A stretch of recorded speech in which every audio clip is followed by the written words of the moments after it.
Saya bersyukur bahwa kita semua ada dalam kasih dan pemeliharaan Tuhan. Kita juga bersyukur karena oleh anugerah Tuhan, kita masih diberi kesempatan untuk mendengarkan dan merenungkan firman Tuhan. Sebelum kita menerima firman Tuhan, mari kita berdoa. Bapa di surga, kami mengucap syukur karena anugerah dan pemeliharaan-Mu dalam hidup kami, sehingga saat ini Tuhan kami masih diberi kesempatan untuk kembali mendengarkan dan merenungkan firman-Mu. Mari Tuhan berbicaralah bagi setiap kami siap Tuhan untuk menjadi pelaku-pelaku firman-Mu. Terima kasih Bapa, hanya di dalam nama Tuhan kami Yesus Kristus kami berdoa dan mengucap syukur. Semua yang percaya katakan, amin. Saudaraku yang terkasih, tema renungan firman Tuhan pada hari ini adalah menantikan Tuhan. Saudaraku, dalam situasi yang sulit seperti sekarang ini, terkadang kita berpikir, di mana Tuhan pada saat-saat ini? Atau mungkin kita berpikir bahwa tidak ada Tuhan ketika kita sedang berada di dalam masalah. Atau mungkin Tuhan sedang meninggalkan kita. Saudaraku yang terkasih, saat ini kita kembali diingatkan melalui renungan firman Tuhan dalam Yesaya pasal 40 ayat 31. Yesaya pasal 40 ayat 31 dikatakan, tetapi orang yang menanti-nantikan Tuhan akan mendapat kekuatan baru. Mereka seumpama raja wali yang naik terbang dengan kekuatan sayapnya. Mereka berlari dan tidak menjadi lesu. Mereka berjalan dan tidak menjadi lelah. Saudaraku yang terkasih, burung raja wali mempunyai sayap yang sangat lebar, kurang lebih 2,5 meter. Dan burung raja wali dikenal dengan ketahanannya yang kuat pada saat dia terbang. Walaupun diperlukan energi yang cukup besar untuk mengepakkan sayapnya, tetapi begitu dia terbang, dia hanya mengeluarkan energi yang sangat kecil. Hasil penelitian menyatakan bahwa raja wali memerlukan waktu kira-kira hanya 2 menit untuk mengepakkan sayapnya, sementara waktu terbangnya selama 3 jam. Saudara, raja wali dapat terbang begitu lama tanpa perlu mengepakkan sayapnya dalam waktu yang lama. Apa, saudara, rahasia kekuatan burung raja wali? Saudaraku, ketika ada badai yang menyerang, burung raja wali tidak terbang menghindar dari badai, tetapi ia membiarkan dirinya berada di dalam badai, lalu membentangkan kedua sayapnya, dan dia mengikuti kemana arah putaran badai itu. Dengan menyerap kekuatan badai itu, burung raja wali dapat terbang semakin tinggi di angkasa. Saudara, apa kunci kekuatan kita ketika kita menghadapi badai hidup? Yang pertama, saudara, menantikan Tuhan dengan iman. Saudara, definisi menantikan adalah menunggu kedatangan seseorang atau sesuatu yang akan datang. Dan definisi yang kedua adalah tinggal beberapa saat di suatu tempat dan mengharapkan sesuatu akan terjadi. Saudara, ketika kita menunggu kedatangan seseorang, pasti sebelumnya kita janjian terlebih dahulu dengan orang tersebut. Saudara, kita bisa membuat perjanjian dengan seseorang karena kita sudah dekat atau akrab dengan orang tersebut. Sama halnya ketika kita menunggu Tuhan, saudara. Kenali Tuhan lebih dahulu. Bangun hubungan yang akrab dengan Tuhan. Sehingga ketika kita menunggu, kita yakin bahwa Ia pasti akan datang. Ketika kita tidak menantikan Dia, kita akan kehilangan harapan saat menunggunya. Karena itu saudara, mari nantikan Dia dengan iman, maka Dia akan hadir untuk menolong kita. Saudaraku yang terkasih, ada 4 hal yang kita harus lakukan saat kita menantikan Tuhan. Yang pertama, saudara, setialah kepada proses. Saudara, mengapa kebanyakan orang tidak bisa mendapatkan apa yang diinginkan? Karena tidak setia pada proses. Mengapa kita harus mengalami proses dari Tuhan, saudara? Saudaraku yang terkasih, kehidupan orang yang percaya memang tidak selamanya melewati jalan yang mulus. Terkadang ada banyak tantangan dan pergumulan yang harus kita jalani. Namun, tangan Tuhan yang berkuasa akan siap untuk menolong dan menyertai kita. Saudara, mengapa Tuhan izinkan kita untuk mengalami proses? Karena Tuhan memiliki maksud, saudara, agar hidup kita menjadi semakin indah di hadapannya, agar hidup kita menjadi semakin kuat dan mengandalkan Dia. Dalam Ayub pasal 42 ayat 2 dikatakan, "Aku tahu bahwa Engkau sanggup melakukan segala sesuatu dan tidak ada rencanamu yang gagal." Saudaraku yang terkasih, rencana Tuhan tidak mungkin gagal. Rencana Tuhan selalu indah di dalam setiap proses yang kita alami.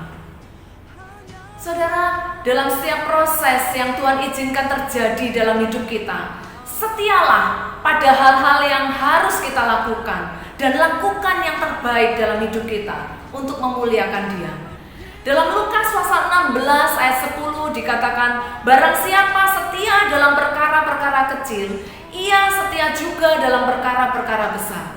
Dan barang siapa tidak benar dalam perkara-perkara kecil, ia tidak benar juga dalam perkara-perkara besar."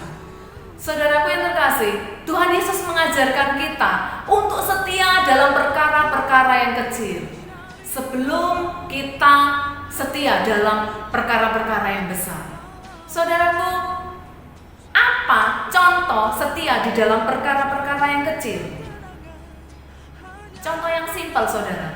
Bagaimana kita mengatur jam-jam doa kita, bagaimana kita bersekutu kepada Tuhan. Itu salah satu contoh, saudara, kesetiaan dalam perkara-perkara kecil. Apakah kita setia membangun hubungan dengan Tuhan lewat doa-doa kita?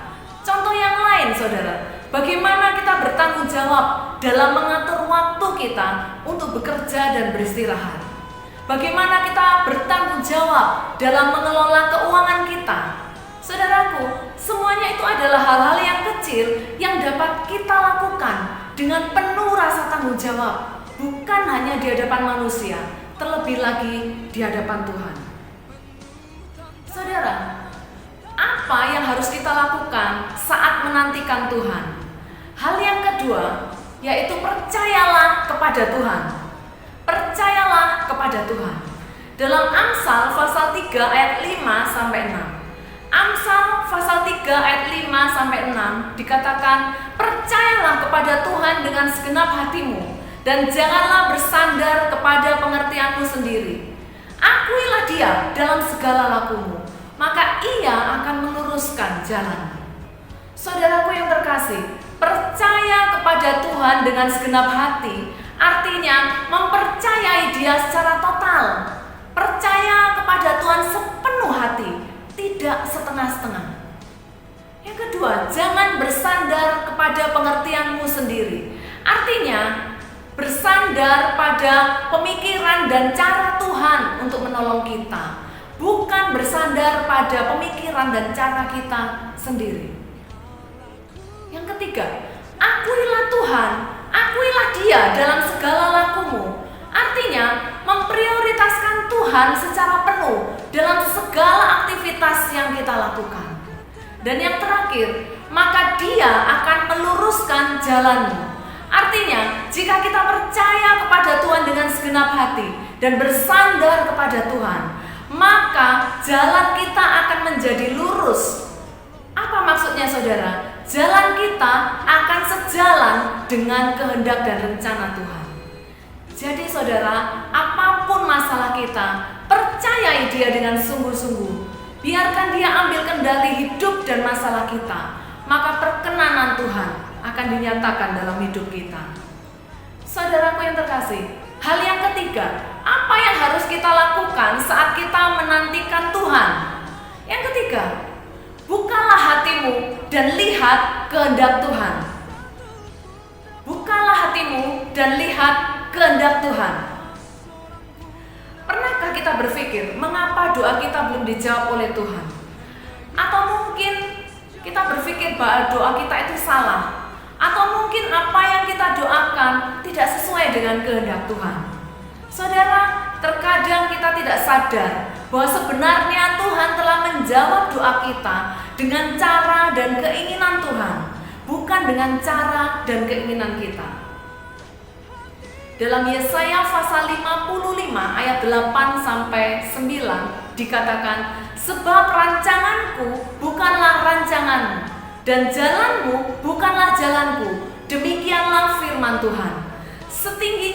Seperti tingginya langit dari bumi, demikianlah tingginya jalanku dari jalanmu, dan rancanganku dari rancanganmu. Saudaraku yang terkasih, bukalah hatimu dan lihatlah bagaimana Tuhan mengarahkan kita.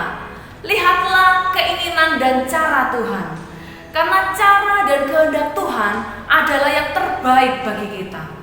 Kebaikan Yesus tetap sama dari kemarin, hari ini, dan esok. Ia tidak akan pernah meninggalkan kita. Ia akan selalu menjaga kita. Saudara, hal yang keempat, apa yang harus kita lakukan saat kita menantikan Tuhan? Yang keempat, saudara, tetaplah berdoa. Dalam 1 Tesalonika pasal 5 ayat 17 dikatakan, tetaplah berdoa. Saudara, jangan pernah berhenti berdoa. Mungkin kita sudah berdoa berkali-kali, tapi mungkin saja di saat-saat kita sudah melupakan doa kita, justru disitulah doa kita terjawab. Saudaraku, Tuhan senang jika anak-anaknya bersabar dalam menantikan Dia, setia dalam proses, dan memiliki keyakinan yang kuat. Ia ingin membentuk kita menjadi pribadi yang kuat dan tidak mudah menyerah. Saudara, apa kunci kekuatan kita ketika kita menghadapi badai hidup? Kalau tadi yang pertama, menantikan Tuhan dengan iman. Sekarang yang kedua, menantikan Tuhan lebih daripada janjinya. Saudaraku yang terkasih, menantikan Tuhan tidak sama dengan menantikan janji Tuhan. Menantikan Tuhan berarti kita membutuhkan kehadirannya setiap saat, bukan hanya sekedar rindu agar doa kita terjawab. Dalam Mazmur pasal 42 ayat 2 dikatakan, seperti rusa yang merindukan sungai yang berair, demikianlah jiwaku merindukan Engkau, ya Allah. Dalam geografi Perjanjian Lama, ada sungai yang tidak berair. Biasanya ini terjadi pada musim kemarau panjang. Dan rusa kadang-kadang menemukan batang sungai yang kering. Jika hal ini terjadi, biasanya rusa akan menyusuri aliran sungai sampai ia menemukan mata air. Walaupun alirannya sangat kecil, namun hal itu bisa memuaskan dahaga rusa itu. Demikian juga pemazmur menggambarkan kerinduannya akan Tuhan. Kerinduan yang dimilikinya adalah kerinduan jiwa yang haus kepada Allah yang hidup. Kehausan yang tidak dapat digantikan dengan apapun kecuali bertemu dengan Allah secara langsung. Tuhan senang mendapati hati yang merindukan Dia. Saudaraku yang terkasih, dalam hati manusia ada sebuah ruang yang kosong. Dan selama ruang itu masih kosong, manusia akan selalu berusaha mengisinya dengan berbagai hal, seperti kekayaan, kenikmatan, dan ketenaran. Namun hal-hal semacam ini tidak akan pernah dapat mengisi kekosongan tersebut. Jiwa yang kosong dalam diri manusia akan terus mencari dan mencari, sampai akhirnya kekosongan itu hanya bisa dipuaskan oleh kehadiran Tuhan sendiri. Sebab itu saudara, mari rindukan Tuhan, melebihi dari kerinduan kita akan berkat-berkat Tuhan. Saudaraku yang terkasih, dalam Yesaya pasal 30 ayat 18 dikatakan, Yesaya pasal 30 ayat 18 dikatakan, sebab itu Tuhan menanti-nantikan saatnya, hendak menunjukkan kasih-Nya kepada kamu. Sebab itu Ia bangkit hendak menyayangi kamu.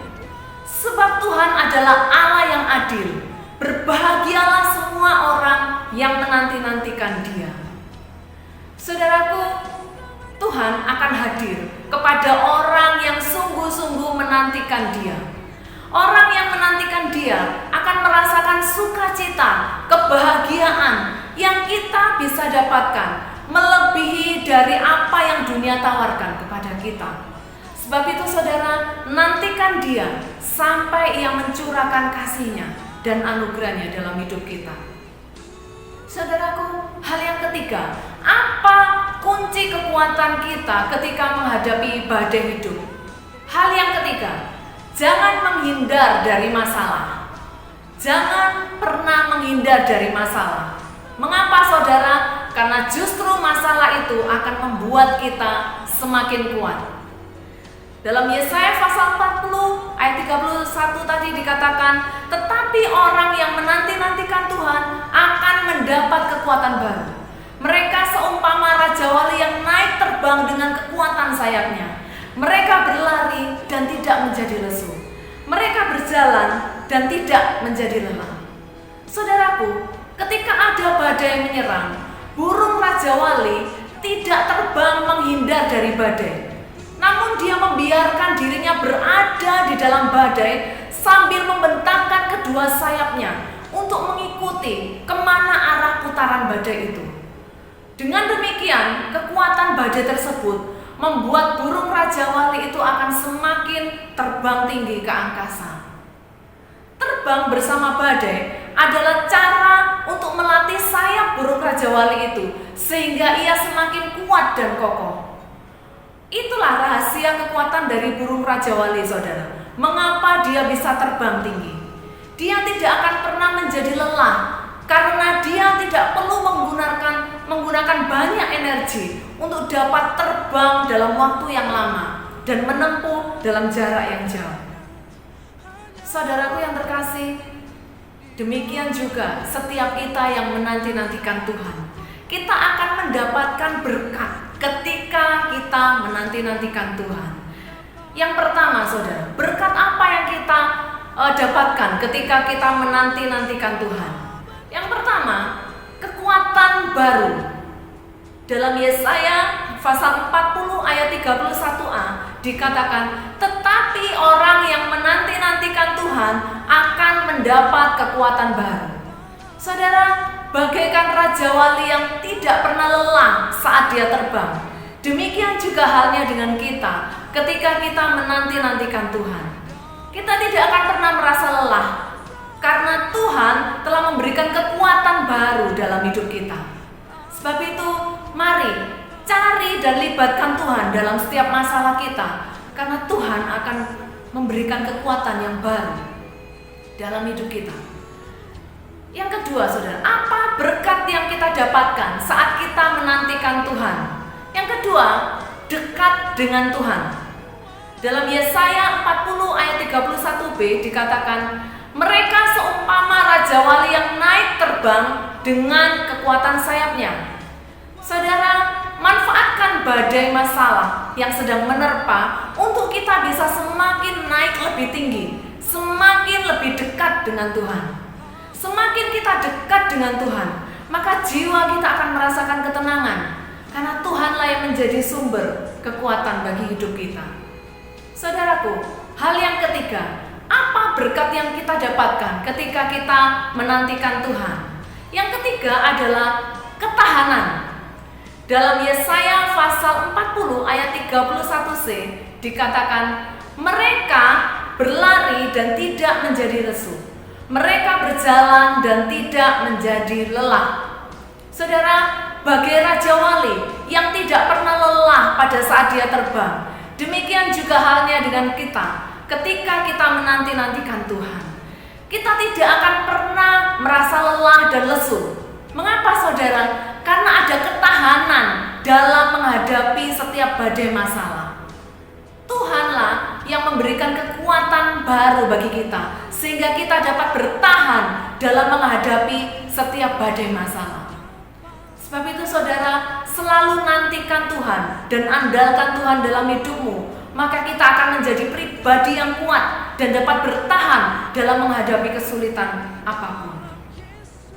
Saudaraku yang terkasih, firman Tuhan mengajarkan kepada kita hari ini Bagaimana kunci untuk mendapatkan kekuatan ketika kita menghadapi berbagai masalah? Kuncinya adalah menanti-nantikan Tuhan. Saudaraku, menantikan Tuhan tidak sama dengan menantikan berkat Tuhan. Menantikan Tuhan berarti kita memiliki kerinduan yang mendalam untuk bertemu dengan Tuhan. Kita mengarahkan mata hati kita kepada Tuhan. Kita selalu memiliki kerinduan untuk berdoa, membaca dan merenungkan firman-Nya, taat kepada setiap perintah-Nya, dan tetap berpegang teguh dalam iman dan pengharapan kita kepada Kristus. Saudaraku, masalah apapun tidak boleh menghalangi kerinduan kita untuk datang kepada Dia. Kita harus tetap mengiring Yesus apapun yang terjadi. Ketika kita datang kepada Yesus dan menanti-nantikan Dia, maka kita akan mendapatkan kekuatan baru. Kekuatan baru yang Tuhan berikan akan memampukan kita untuk bangkit berdiri, menjalani apapun yang ada di depan kita. Saudaraku, Tuhan memberikan kita semangat yang baru, hikmat yang baru, sukacita yang baru, pengharapan yang selalu baru, agar kita dapat berdiri tegak dalam menjalani hidup ini. Kita bahkan tidak menyadari bahwa begitu banyak hal ajaib yang telah kita lalui, karena Tuhan telah memberikan kepada kita kekuatan untuk kita boleh melalui setiap badai masalah yang terjadi dalam hidup kita. Saudaraku yang terkasih, demikian renungan firman Tuhan. Saya percaya biarlah renungan firman Tuhan ini dapat menjadi berkat bagi setiap kita. Mari kita berdoa. Bapa di surga, kami mengucap syukur Tuhan untuk kebenaran firman-Mu yang sudah kami terima. Tuhan, saat ini kami dapat belajar bahwa ketika kami menanti-nantikan Engkau Tuhan, kami akan mendapatkan kekuatan baru. Kami mau merindukan kehadiran-Mu Tuhan, tidak hanya sekedar merindukan berkat-berkat-Mu Tuhan. Kami merindukan kehadiran-Mu setiap saat melalui hubungan kami Tuhan dengan Engkau. Ketika kami memperdalam hubungan kami dengan Engkau Tuhan setiap saat, maka kami akan mendapatkan kekuatan yang baru untuk kami boleh semakin kuat dalam menjalani kehidupan kami, dalam melewati setiap badai hidup yang ada Tuhan. Kami percaya akan ada kekuatan baru Tuhan ketika kami menanti-nantikan Engkau. Terima kasih Tuhan untuk renungan firman pada hari ini. Dan kami percaya Tuhan, Engkau menyertakan firman-Mu dalam hidup kami. Engkau mampukan kami untuk boleh menjadi pelaku-pelaku firman-Mu. Terima kasih Tuhan Yesus. Hanya di dalam nama Tuhan kami Yesus Kristus kami berdoa dan mengucap syukur. Haleluya. Amin. Saudaraku yang terkasih, dimanapun engkau berada, apapun masalah yang kau alami, katakan dengan imanmu bahwa Yesus adalah jawaban bagi setiap masalah kita. Tuhan Yesus memberkati. Hanya Yesus